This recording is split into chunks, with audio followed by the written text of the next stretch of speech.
full time at Signal Iduna Park, and while Borussia Dortmund walked away with a 3-1 win on the night, it's Barcelona who march into the UEFA Champions League Semi-Finals, winning 5-3 on aggregate.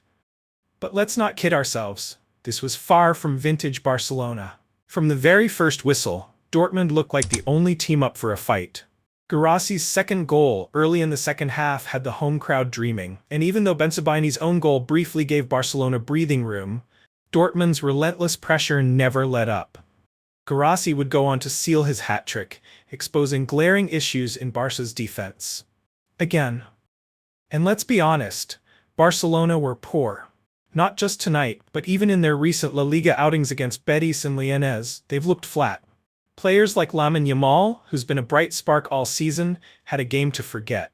Instead of taking on his man when isolated against Benzabini, a matchup he should win 10 times out of 10, he chose to hold the ball and slow the game down. That's not Lamine, and that's not Barcelona. This is a team that thrives in chaos when they're pressing high, forcing turnovers, and attacking with pace. But ask them to sit deep and manage a result? Suddenly, they're unsure. Do we attack? Do we protect the lead? The hesitation is costing them rhythm. And tonight, it nearly cost them qualification. The biggest issue? Complacency.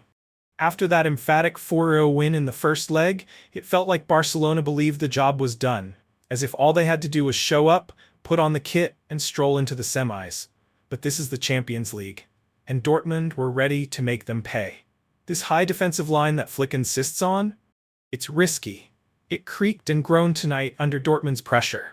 And it might not survive against a team like Inter in the next round. Flick and his squad were lucky tonight they escaped. Since returning from Brazil duty, he hasn't looked the same. The explosive edge, the creativity, it's missing.